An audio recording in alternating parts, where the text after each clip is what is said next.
It's now officially good afternoon. I want to welcome everyone to a special edition of our Medicine Grand Rounds. Let me tell you a little bit about how we got to be here. Last year, Dr. Morris, having heard me go on and on for years about my favorite teacher in medical school, because he taught us how to think like doctors, and just everything about him was inspirational.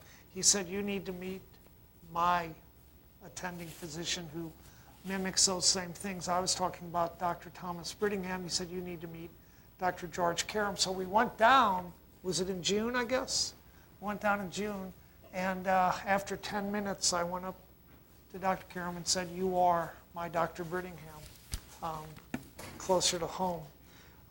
Same kind of passion for teaching, how doctors think, critical thinking, concept mapping, not just looking at a bunch of facts.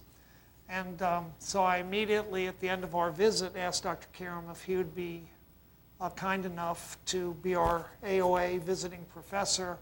And he was so nice to say yes, and we've developed a nice relationship based on that. And I've got to talk to him a few times. So welcome, Dr. Karam.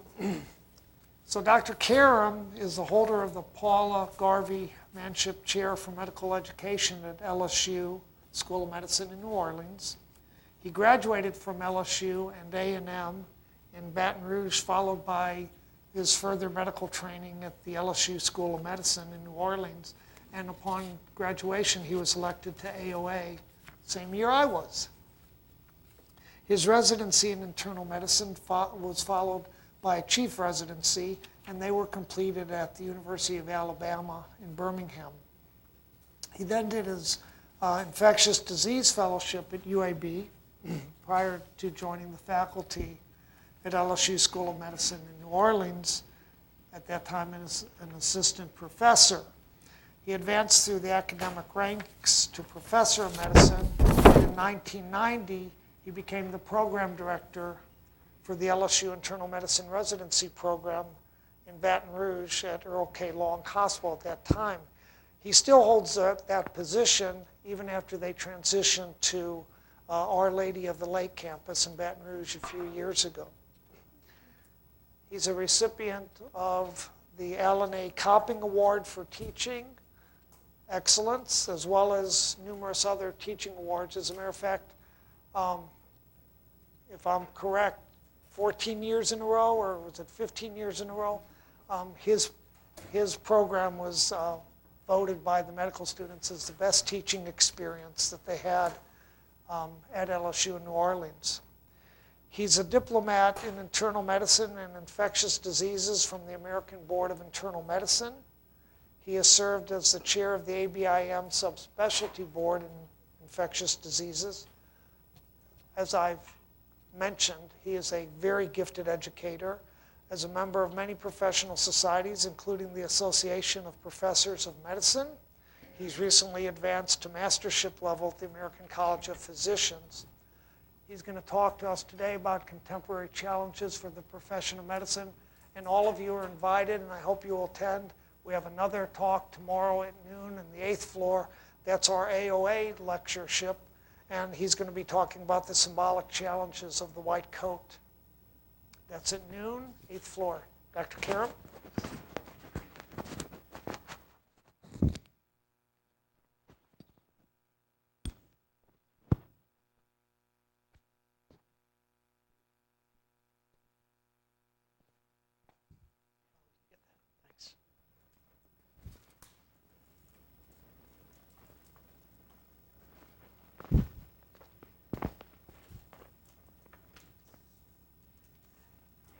Jay, thank you very much for the introduction, and thank y'all for letting me come.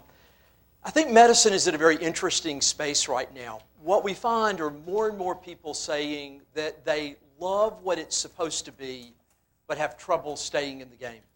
So when I began to think about what our Grand Round should be about, I thought maybe we should begin to revisit this idea of what does it take to reverse some of the trends that have gotten us to this point where 50% of people in the field of medicine say that they are burned out.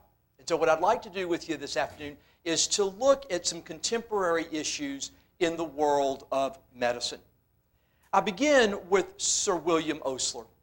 Sir William Osler, was that iconic physician at Hopkins who in 1889 gave the valedictory address at Penn. And he entitled that valedictory address Equanimitas. And in the address, he talked about something very interesting that I think is really germane to what we're going to discuss today. I would love to be able to tell you that there are good data to tell us how to exactly break the cycle and get us where we want to be. Those data do not exist. And so what we're going to do is we're going to go back to 1889 to the comment made by Osler that said that a distressing feature in the life which you're about to enter is the uncertainty which pertains not alone to our science and art, but to the very hopes and fears which make us men. In seeking absolute truth, we aim at the unattainable and must become content with finding broken portions. So our discussion will be the discussion of broken portions, but if we don't at least think about those things, we really don't have a very good chance of staying on top of this issue that's really driving many people away from the fruitful practices of medicine that my generation of people really began to know.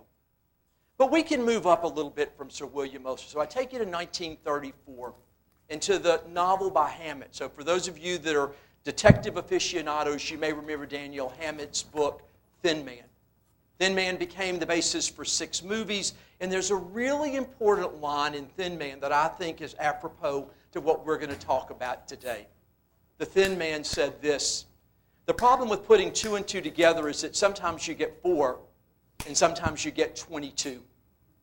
You look at the exact same information, and one day the analysis puts you here, and the next day the analysis puts you here, and we go, how did we make such huge leaps based on just analysis perspectives? Hold on to this, because I think you're going to find that it's going to be relevant. And the way that I've chosen to do the discussion today is on a chronological basis, starting in 2006, to tell you how we've gotten to where we are in 2018. And that journey begins with Dr. Molly Clark, who's at the University of California in San Francisco when she wrote the paper that I'm about to show you. And she talked about the way that we're going to have to revisit the design of medical education. Because remember, it was the Flexner Report in the early 1900s that defined the way medical education occurs. But it was based on a finite amount of knowledge. We could tell you everything in the course of 4 years of medical school and expose you in the clinical setting to be able to do it. Except that we know that there's been an explosion since then. So in 2006, Molly Clark said that what we need to do is we need to really redesign medical education based on the fact that there's no way we can tell you every fact that we know. But herein starts part of our new plight. That more emphasis should be placed on social, economic, and political aspects of care. I don't argue that. But I think that what many people have said is that perhaps we've given up a little bit too much on the science side and moved things too much to this other side, so that now are we really letting people do the things that they should do so it could become real. Tom Naska is the president of the ACGME. And at an ABIM Foundation meeting several years ago, he made the comment to a group of us that he thinks there's something that's been very missing in the way that we talk to people at the beginning of their medical educations, and that is that we don't tell them about the social contract. So they enter the practice of medicine, and we don't tell them there is a social contract that's going to define what you're supposed to do. And what becomes really important in this social contract is that it really is the agreement between the profession of medicine and society as a whole. And if you don't think that society has a really big play in the way that we do medicine today, then I would come back and say you're probably a little bit naive.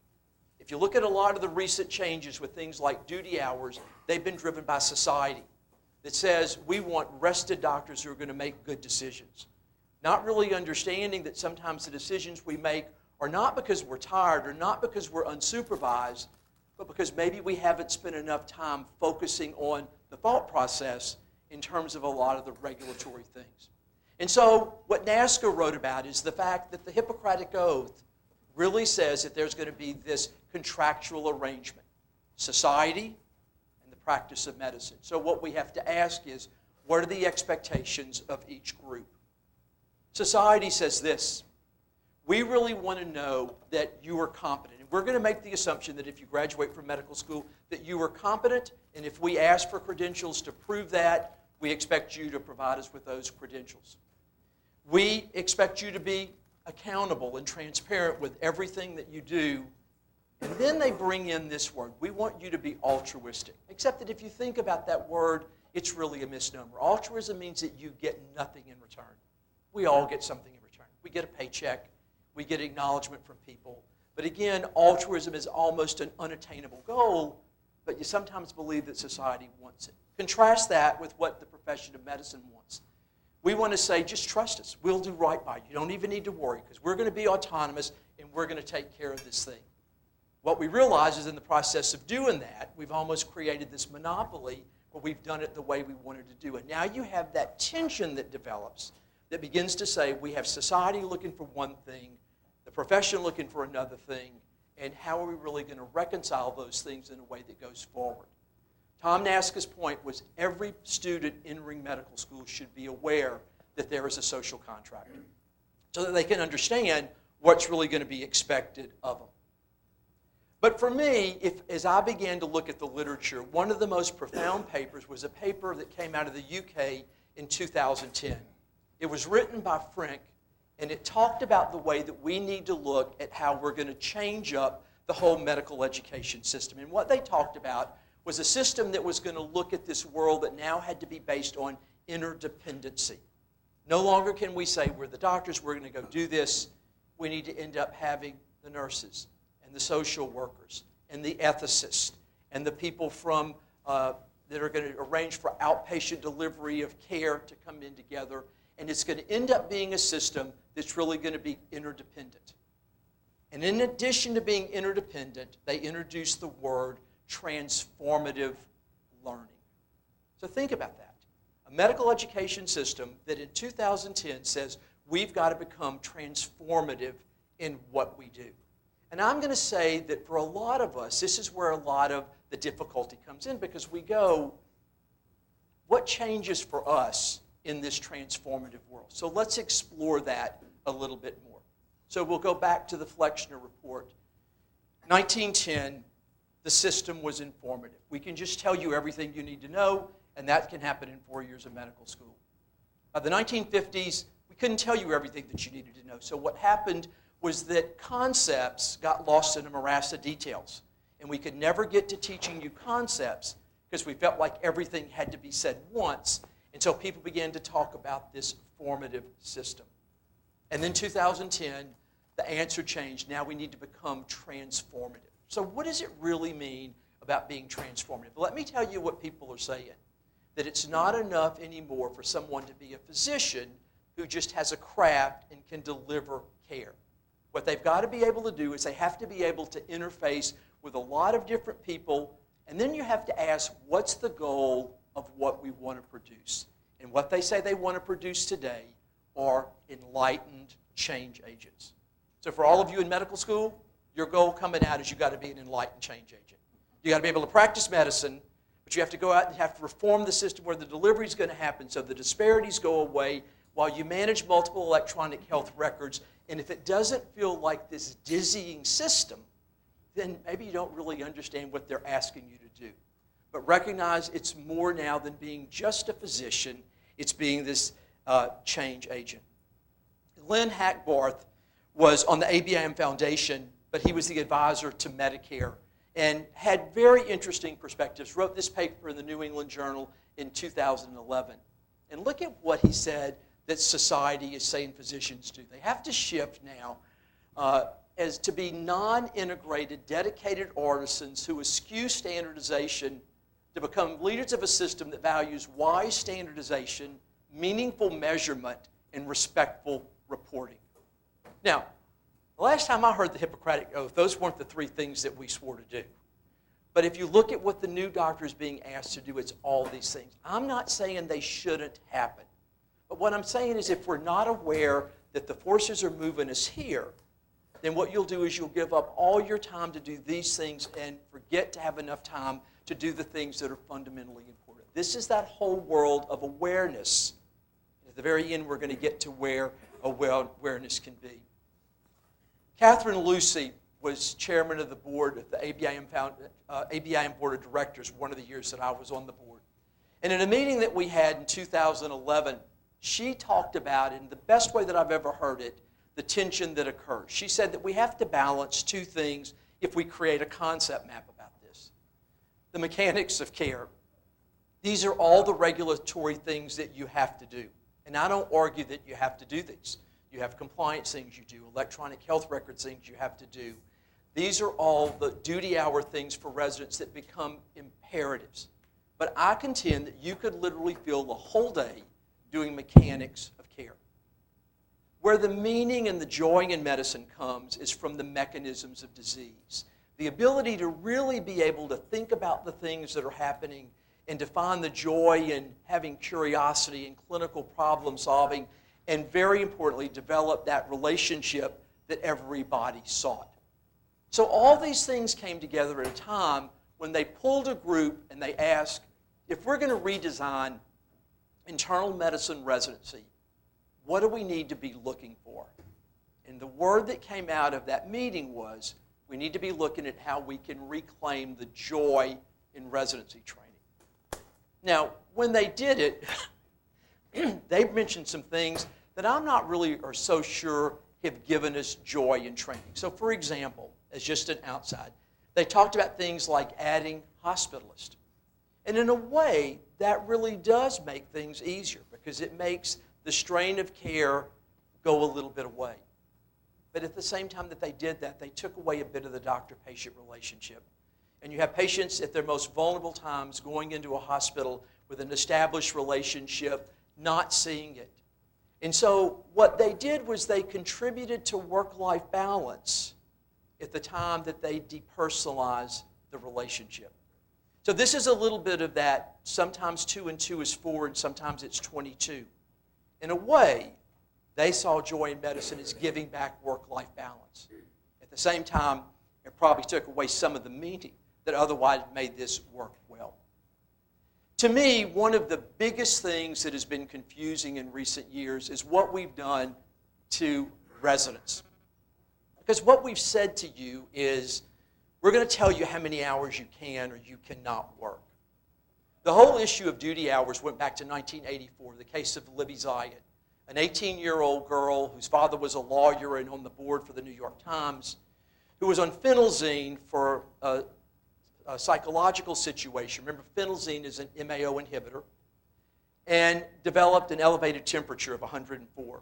Shows up at a hospital, she has some ear pain, someone gives her meperidine, and then she develops a temperature of 107, and within 8 hours of being admitted to the hospital is dead. Libby Zion died of the serotonin syndrome.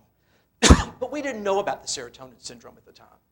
Everybody said she died because the intern was tired and there wasn't supervision. And that's what began the whole issue about duty hours. So society gets involved and we said we need rested residents. They now look at the social contract, and in the year 2011, when the ACGME came out with their program requirements for every residency, this is what they wrote about. And they called it duty hour regulations, DHRs. And what they said is that interns can only work 16 hours, residents can work 24 hours. The thought is we're going to give back work-life balance, everybody's going to get very happy, we're going to get rid of all the mistakes, and life is going to be really very, very nice. I remember seeing Tom Naska at an ABIM Foundation meeting the summer before this went into effect. We were standing by an elevator together, and I looked at him, I said, Tom, you don't look very happy. He goes, this train's going down the tracks so fast, and there's no way we can stop it. But it was one of those situations. So pay attention. This was 2011, and what they began to talk about are words that we really had not seen before, things like strategic napping. So we got to make sure that everybody is very, very rested, because this is really what's going to make a difference. Fast forward now, literally 6 years. We turned the whole system upside down on its head, and in 6 years we have completely gotten rid of the word duty hours, and we now call them clinical experience and education. So we've figured out duty hours was not right because people weren't happy working just 16 hours. The burnout rates were higher, the depression rates were higher, And so this is what they said. Now you can go back as an intern to doing 24 hours. And if you're taking care of a really sick patient, we're not going to kick you out at 24 hours. We're going to let you stay an hour or two more. If you need to have that relationship, but you've got to count that hour towards your 80 hours, which is going to be the total amount that you're going to work. And we know that you have the need to get out of the hospital at certain times, and you could do work at home on the electronic health record, but clinical work that you do at home has to be counted to your 80 hours of work. They make some exceptions to go up to 88 hours if you're a field like surgery where you're in a busy operation and sometimes you just can't control it. They didn't want you walking out of operations. But the bottom line was, for something that they believed so vociferously in 2011 that worked for 6 years, we've gotten rid of the name and we've completely changed the rule. And this was all based on looking at exactly the same information. So a situation where in medicine the questions don't change, just the answers change. And unfortunately the answers change with looking at the exact same information.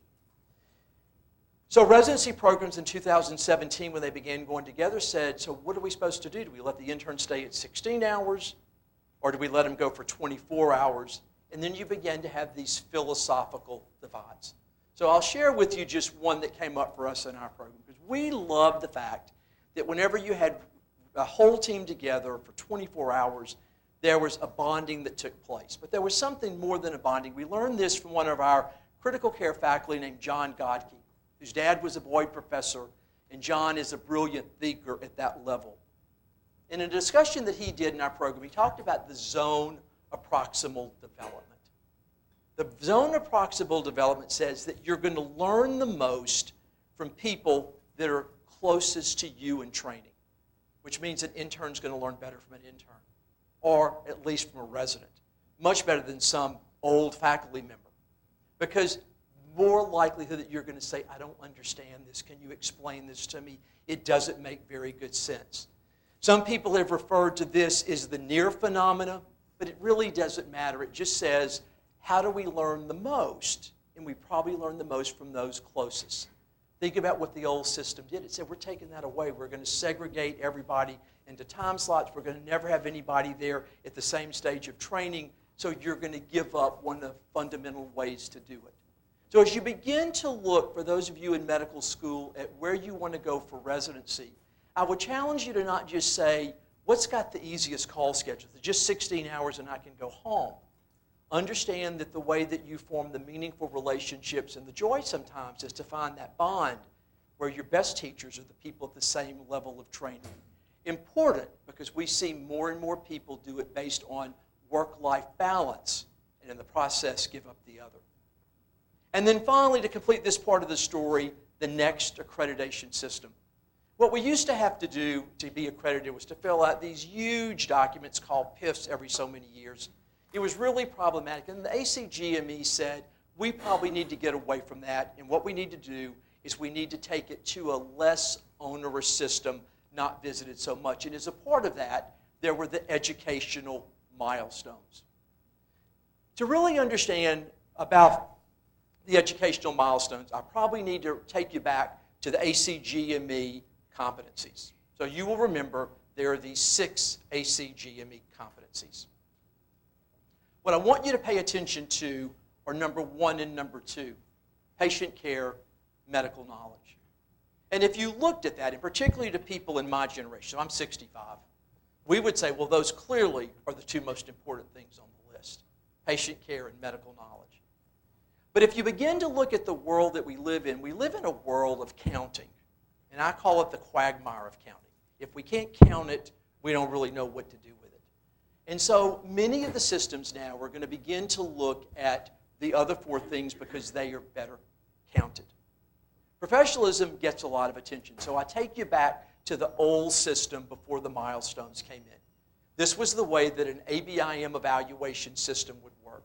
And what they essentially did was that they gave you the competencies and they would give you a number system.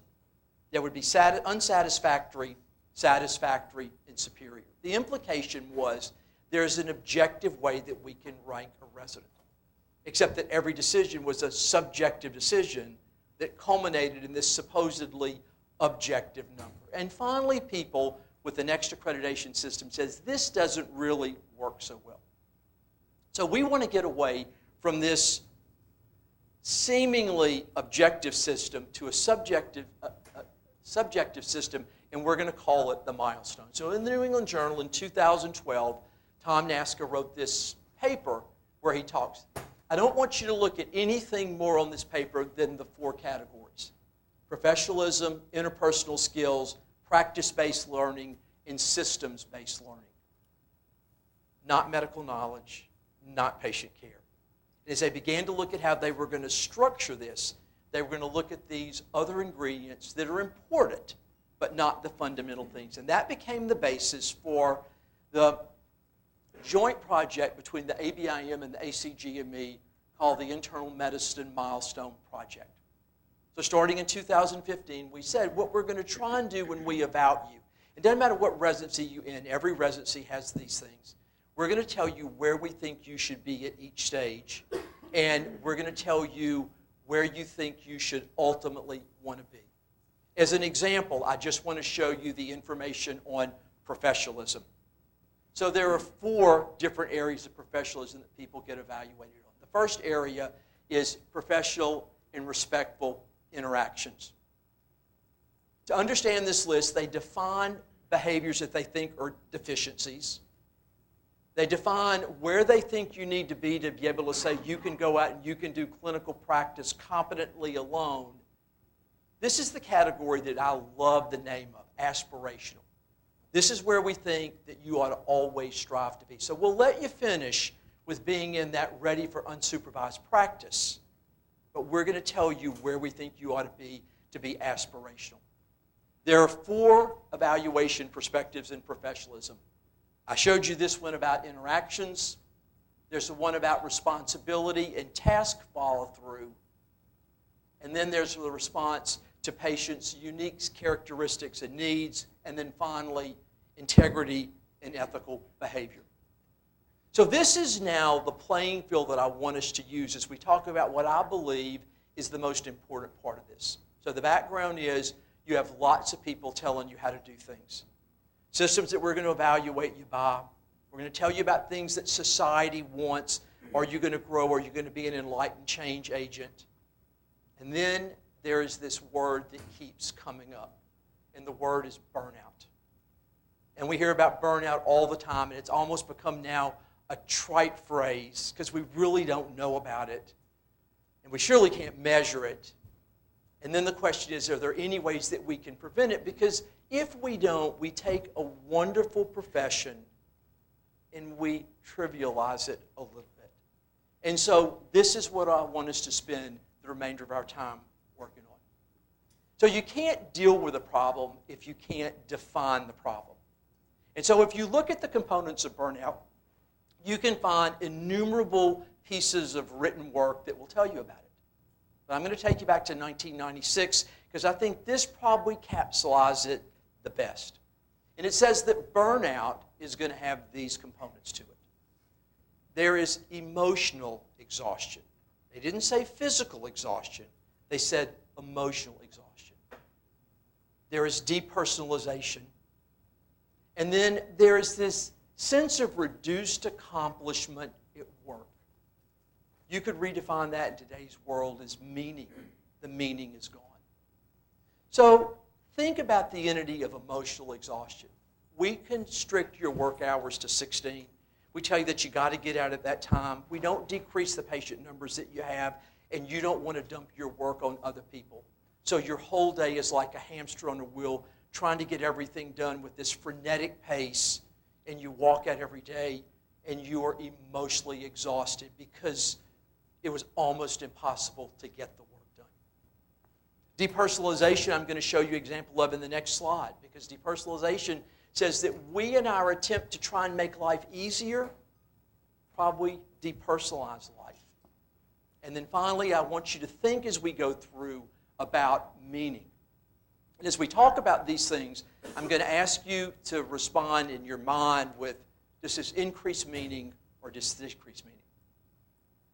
So one of the complaints that people got was about, you're a medicine resident, You got a continuity clinic in your own wards. And everybody goes, that's a really tough thing to do because you got to make your continuity clinic while you still have your ward stuff. So starting in 2010, a group of residency programs got together and said, maybe we can restructure the clinic experience. And what we'll do when you're on the wards, we'll just take you out of clinic. And then the week after your 4 weeks of wards are over, you'll just do a whole week of just nothing but clinic. Think about what that means. What kind of continuity can you have with sick people if you're in clinic every 5th week? You're on the wards, you admit a patient, you take care of them, their problem is serious, you send them home, you'd like to see them in a week, but you're not in clinic for 5 weeks. Now the solution is you have a team. Everybody has a team, and so you're seen by the team. But for the patient, they don't understand the team. I never saw you before. I don't have a relationship, and now you're telling me what to do, but Dr. Joe told me I was supposed to do this, and you're telling me something different, and depersonalizes the relationship. Now, are there advantages to this? Yeah. It's really easy to schedule.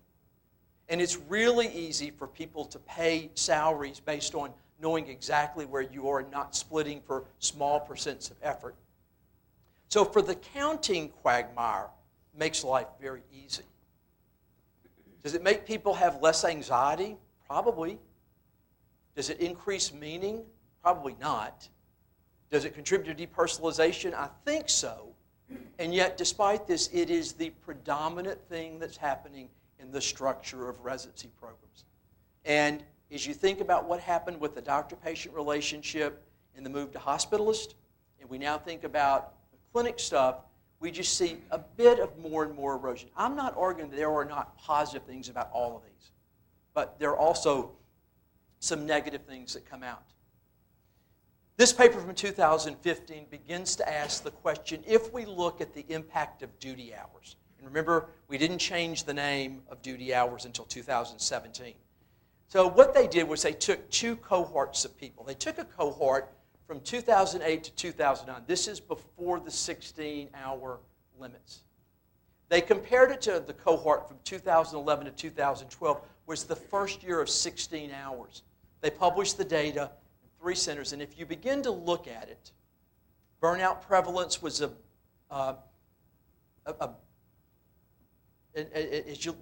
only statistically significant thing that they found in this study was this last one, burnout with 8 patients. And if you found it, the burnout was greater in the people that had the shorter duty hours than the people who had the longer duty hours. And if you think about that, it's because how do you get that much work done in 16 hours when in the old way people could spread it out, they could take their time, they could more leisurely do it. That didn't mean everybody had to stay for the whole 24, but you could imagine 17, 18 might make it a little bit better. But what you found, if you looked at the other 3 categories, there was no statistically significant difference in burnout, whether you were 24 hours or 16 hours. And it was that factor that kind of led people to begin to say, maybe we can change. The name that is most synonymous in the medical literature about burnout is Schoenfeld, who was originally at the Mayo Clinic, recently moved to Stanford and runs the whole program for Stanford about burnout, and published a paper recently that looked at physician burnout by specialty.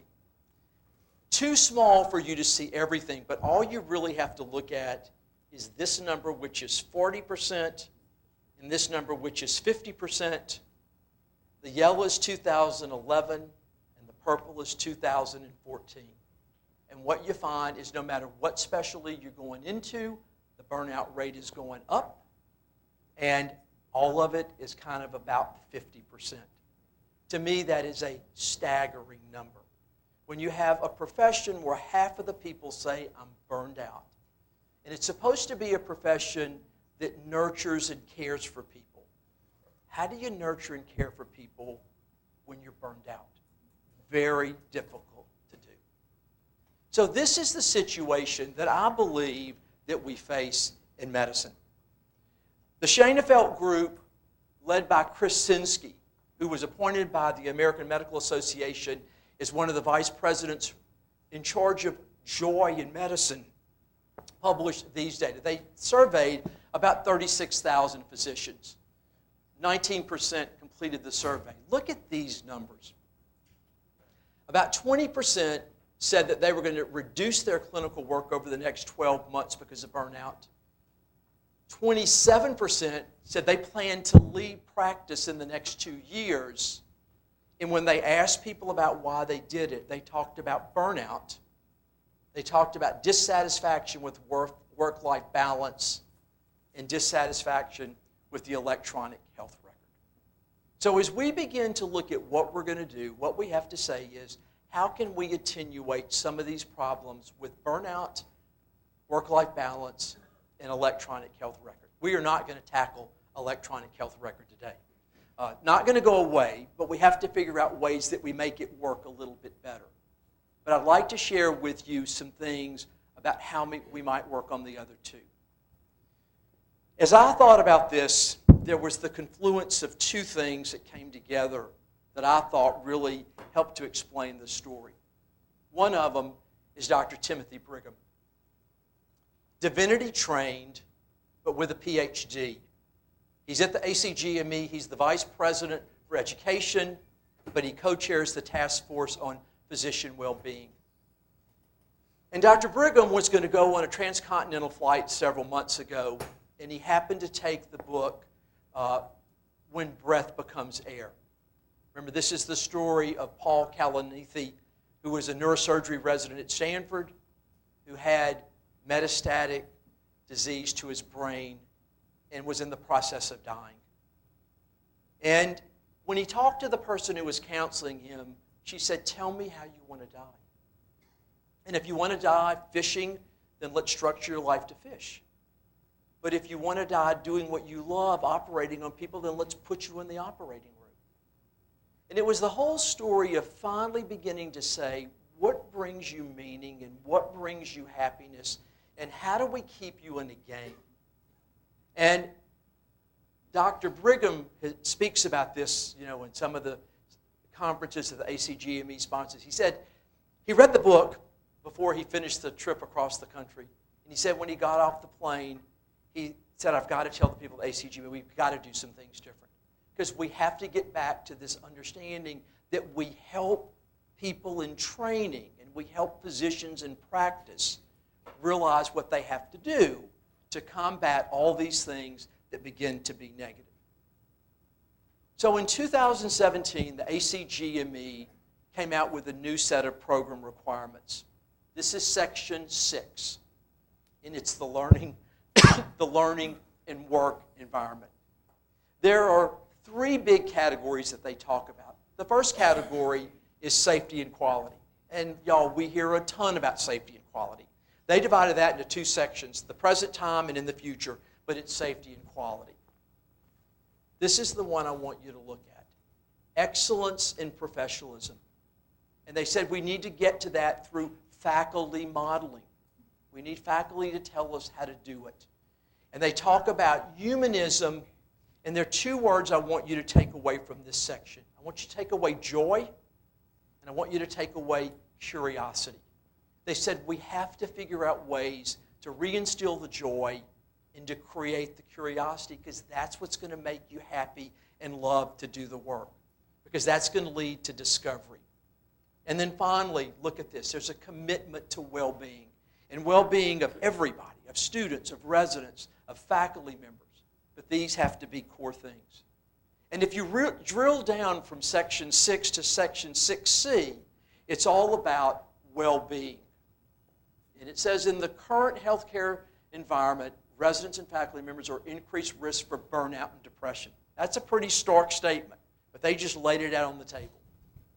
And then they begin to talk about things that become important. So we looked at joy and curiosity on the previous slide. They want to have resilient resident physicians. They want you to have that ability to bounce back and to love what you do and say it's a great profession, I want to be in it. And to do that, they stress the importance of self-care is one of the ingredients that looks at it. So how are some specific examples for doing this? The ACGME has a new program now that they call Back to Bedside. Because think about what we've done. We've stuck y'all at computer screens. And we've taken you away from patients because we've depersonalized the clinic stuff. They want to get you back to the bedside. And so they said the purpose of Back to Bedside is to develop initiatives that other programs have done that we believe can work, that will do the things that kind of take people back to the elements that are really very important. And if you look at it, it was written about just recently in this paper in the Journal of Graduate Medical Education. Started off as a task force. It was inspired by Kalanithe's When Breath Becomes Air. And there are 5 themes. And they had programs that were awarded grants to study things. But the programs had to be focused on one of these 5 areas.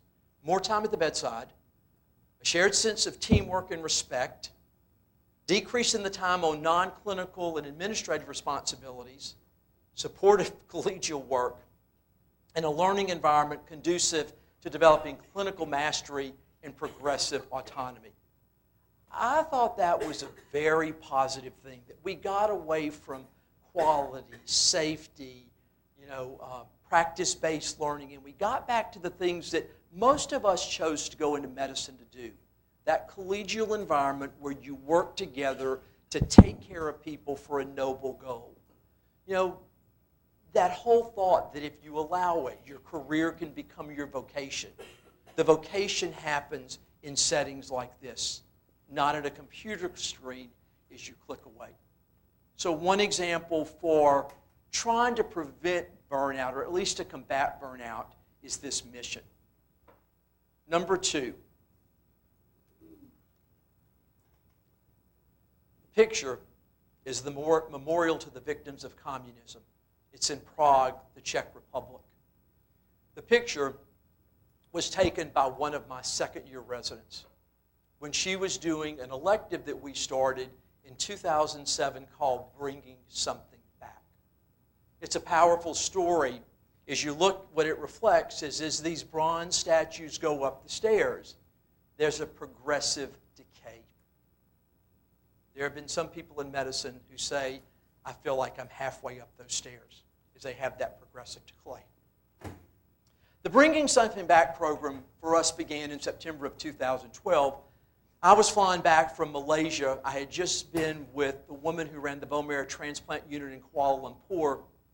She worked an inordinate number of hours in a hospital with no facilities, and she made the same salary as a carpenter. And I asked her how she did such work for such little pay. And she said, with the greatest peace, it's my karma and my dharma. It's what I'm supposed to do. And I was flying back, and I thought, residents need to go get these perspectives. I had it at a 50-year-old. They need to get this in their 20s so they can do something. So the endowed chair that I hold generates some money, and I started an elective where we let second-year residents go abroad for a month to study something in a liberal art that they could use in their practice of medicine. Couldn't be anything directly related to patient care, but it had to be something that they could use. And so from August of 2007 to September of 2012, 32 residents went abroad. I can't show you all of the things, but let me just share with you a couple of the deals. The very first person went to Vienna, Austria, to study the impact of Nazism on medical ethics. And it was a powerful movement, and he learned about decentralization. Because what the Nazis did was they said, if we decentralize things, it's easier to do. And so if we have one people define who should die, another people imprison them, and the third group of people actually execute them, it's not so hard for the executioners because they didn't have to define what would lead to it. We do that sometimes in medicine. We make it so difficult that patients have a problem. We refer them to someone to get the process started, who then calls somebody else who says we don't have a spot for them. The no is much easier because we decentralize it. So a group of people who went around the world looking at that group of projects. A project by a man now who is an interventional cardiologist who went to Rio de Janeiro in an attempt to look at therapeutic lifestyle patterns that people in Rio would do versus what we would do in the United States, but didn't really work for him so well. So he would go to the mountain one day, the beach one day, and he began to reflect on his fears. And he said, I never had dealt with what my fears in life were. But when I began to understand what my fears were, I got the courage to do some things that I had never been able to do before. He said, I was at the bedside one night after I got back, and someone developed tamponade physiology, and their blood pressure kept declining, and he goes, I think I know what it is. He said, and I stuck a needle in their pericardium, and I evacuated it, and they got better. He said, my girlfriend, now wife's family lived in Europe, and said, come visit us. He said, before I did my away, I would have never had the courage to fly. He said, I got on an airplane and flew to Europe. He said, when we understand our fears, we have the ability to deal with our fears. Again, liberal artsy things that if we understand them, make us better. And this project, Lessons About Altruism, Learned from the Shaman. So the shaman are healers. This man went to Fiji, and he wanted to meet the shaman. And each shaman had a different talent to heal. But what would happen there was that if they ever got anything in return, they lost their power. So if someone gave them a fish because they healed them, they lost their power. That is altruism. And when he came back and he presented it, he said, we as physicians in the United States are not capable of altruism because we have student loans and we have to pay the debts back and we're going to have to make money and we're going to get social prestige, and there's a lot that comes with it. He said, but we're capable of beneficence. And I learned from him the difference between altruism and beneficence. And so this was a series, and I will tell you, these 32 people all said to me this was the most important rotation they did in their 36 months of training. Almost to a person, they said that it was life-changing, and there are many of them who practice their life and their art of medicine very differently because they got in touch with their humanism through this liberal arts rotation. Now, why is it difficult? Because hospitals won't pay for this kind of stuff because they have to claim residents on their cost report. If the resident's not in the hospital, they can't claim them. How did we get to do it? We were at Earl K. Long Hospital with 4% Medicare. We didn't have a Medicare cost report. It all came off of regular funds so we could do it. So the environment sometimes precludes it, but it says we've got to be creative enough to think about it. In our new medical education building, we have this teaching terrace, inspired by one of our residents who went to Reggio Emilia, Italy, to study education of kindergartners. And it said you should build open, expansive places. So looking through these French gates, we have this open area. This is Chihuly. But another project was spurred by a woman who went to Ravello, Italy, because that's where poets went before they died to look for the meaning of life. And what they found was that in Ravello, they would have these reflection coves, which would always be a place to sit with a piece of philosophy. And so when we were designing the teaching terrace, I asked the landscape architect to design a reflection cove for us. And so on our teaching terrace, this is what it looks like. The bench is French from 1830. The quote is Sir William Osler's quote that says, medicine is an art and a calling, which is meant to say it's not supposed to be entrepreneurship. Yeah, you can make money, but have the money follow the art and the calling that it's supposed to be. And that's what we wanted people to reflect on. So from bringing something back, we began to learn ways that you instill idealism and then sustain idealism, and you help people stay in the game. Tinsley Harrison is iconic, but not everything he did worked. He started trying to write this book in the 1950s, and no one would publish it, so he put it away. Resurrected the project in the late 1960s, and finally the book was published in 1974, but it didn't sell. Most of them were ultimately thrown away. But there's a really important message in this book that kind of follows what the Osler quote said in terms of your head and your heart. At UAB, there was this esteemed cardiologist named Cecil Coghlan. He was Dr. Harrison's protege. He used to drive Dr. Harrison around. Dr. Harrison loved him like a son. And the year before he died, he came to a dinner that we have at UAB. He had had a trait from serious illness. This is Lisa Willett, the program director there. And what he said to the third-year residents, he says, I want to tell you about Dr. Harrison's educational equation, E equals HH squared. And it's way better for you to hear that in Dr. Coughlin's voice than in mine. E for education equal HH squared. And the first H was small. The second H was capital H. And he explained why. He said H, the small H, represents head. What you can transfer as knowledge from your head to the student. That's not so important, you see. They'll learn it anyway. But H, capital H squared, because that is your heart. And the most important thing you can give them is your love, your heart. So HH squared.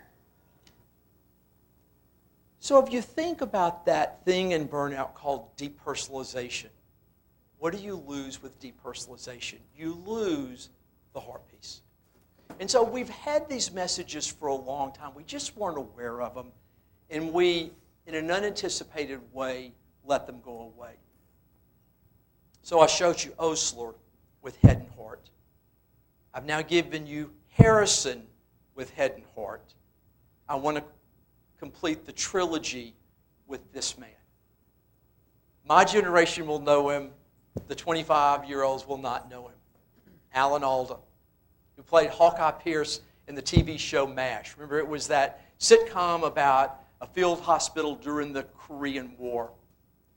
In 1979, the Columbia College of Physicians and Surgeons asked Alan Alda to be the keynote speaker at medical school graduation. And he initially said, why would you want an actor to talk at one of the most prestigious medical schools in the country? And they said, because you're the most well-known doctor in America. Well, he turned him down, but they kept calling him. And eventually, he said, I probably could tell them something, so I'm going to go do it. And you can find this on YouTube. It's a fabulous speech. It's about 34 minutes. But it talks about lots of stuff. But the way that Alan Alda ended it was the perfect completion to what Osler and Harrison did. He said, there's one more thing you can learn about the body that only a non-doctor would tell you, and I hope you'll always remember this. The head bone is connected to the heart bone, and don't let them come apart. So the stories now from the teaching Terrace. I've been doing academic medicine for 34 years. One of my favorite stories is centered around this. A quilt made by a woman named Dr. Eleanor McCain, who's a physician who has become a world-class quilter. The Red Cross is symbolic of medicine. Green is the color of medicine. The brown was supposed to reflect the mud that Katrina washed all over South Louisiana when it hit. And if you want to see the original of this, go to Dr. James Morris's office, because it hangs in his office. Because when James was a resident, Katrina hit. And James created, over 3 days, the largest field hospital that had ever been done in the United States. 400 beds. In quintessential James Morris style, it worked beautifully. We had rules, patients followed these protocols. It was great. And as a kind of a tribute to that, Eleanor McCain created this quilt that is framed in his office. James, would it be fair to say that that was personal and that was meaningful? Those are the things that bring joy to medicine. Not a 4+1 schedule, not a 16-hour call schedule. It's the ability to jump in, to see a problem, to solve things, and to say, this is what I went to school to do, to find meaning, to be able to do it. The beauty of it is they made up the rules as it went. One of my favorite stories was day number 5. There was an outbreak of diarrhea in the thing. James created an isolation unit. He pulled a bunch of beds into a corner, put a thing around it. It was a norovirus outbreak because that's the outbreak that you end up seeing. He learned a great deal of medicine in the midst of doing humanism, but very, very important. Our program is doing something now called narrative medicine based on this paper by Rita Sharon from Columbia in 2001. And narrative medicine says that if you can learn to write what you're thinking and write what you're feeling, you will sometimes get in touch with things. So 3 years ago, we began the program. We took 6 things. We took equanimitas from Osler. We took an essay that was called The Self-Contradictions of a Humane Profession that said, how can you expect a profession supposed to care for so much for people to not nurture its own? We took the Alan Alda speech, Roger Bones' Lemonade essays when he found out he was dying of renal cell carcinoma, and came up with observations, including the things one does throughout one's life that seem so urgent or most of the time not so important. Harrison's discussion about the priesthood of medicine, and then that iconic paper by Peabody that talks about the fact that the secret of the care of the patient is in caring for the patient. We would meet once a month with the interns, and they would have to read the piece, but then respond to the prompt about what did you think about it. At the beginning, they didn't like it. It was way too emotionally vulnerable for them. And so the text messages over the next couple of months were, are you going to Kumbaya?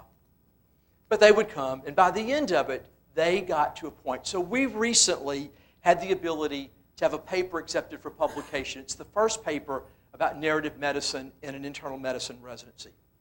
They talked about mindfulness.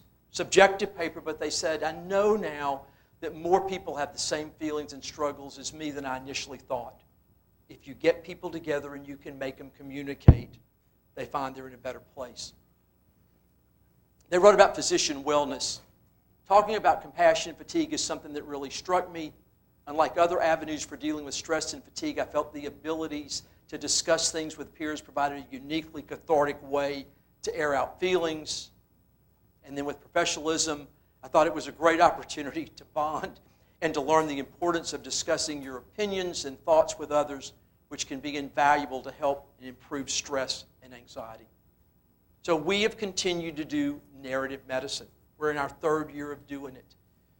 Not always easy for the interns to do because it's hard to be that vulnerable, but when they are, they find that they're better able to stay engaged and to really find the privilege of doing it.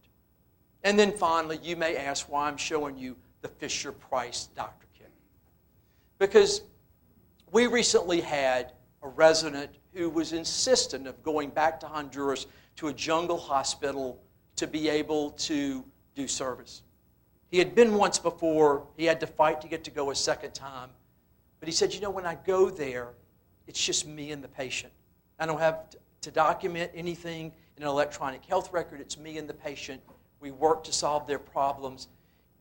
It's a personal experience. It's really very good. And I said to him before we approved the second one, I said, we want you to go, but I want you to come back with a paper that you're ready to submit to the Annals of Internal Medicine for that section on being a doctor. Because you need to talk about how this helps you get in touch with the vital things in medicine. This is the quote that I want you to take away from this slide. He said, despite existing in a historically unprecedented time of medical intervention, doctors have never felt more detached from the profession. With the average patient encounter requiring 106 clicks of a mouse, one must wonder why the classic Fisher-Price doctor kit has yet to replace the stethoscope and reflex hammer with a computer and a mouse. However, the tendency for depersonalization encompasses much more than what we can be blamed on the use of computers. But I thought that ability to think through things was really important. So we're coming up on the 1 o'clock hour, so we need to shut this thing down. And I want to do it by sharing with you another paper that our interns wrote from narrative medicine. We asked them to tell us what they learned from the program. And we didn't get a single thing about get to the hospital at 6 and get your notes written before rounds. You know, this is the way you get somebody sent to home health. It was nothing to do with the mechanics of care. this is what they end up writing. The intern year may not be the best time to get a new dog. This one I thought we should take off the list, but they insisted. Find yourself a seldom used bathroom somewhere in the hospital and don't tell anybody about it. You can't take care of others if you don't take care of yourself. Be kind, but be strong. On your worst day, remember that you still leave the hospital. Not all of your patients have the same luxury. Ask questions. Listen to patients, to nurses, to staff, to fellow residents, to students. If nothing else, learning to listen will make you a better doctor. So if you think about those things, they become important. So mindfulness, probably after burnout, the most frequently used word. Jacob Peoples was a senior medical student who took our concept map elective in August of last year. And as his project, I had him one day present a concept map at morning report. I thought it was going to be 10 minutes. He spoke for 45 minutes. And the way he conceptualized mindfulness is he says it's first about awareness. We have to know what problems are. What my goal was today was to make you aware of what the dilemmas were and how we got there. But the second component of mindfulness is presence. And you've got to be present to what you're aware about. So that was August of 2017. I got an email from Jacob in February, right before he was going to put his rank list in. And I thought it was amazing coming from a senior medical student. For everybody who's a medical student, this is where you want to be. This level of reflectiveness.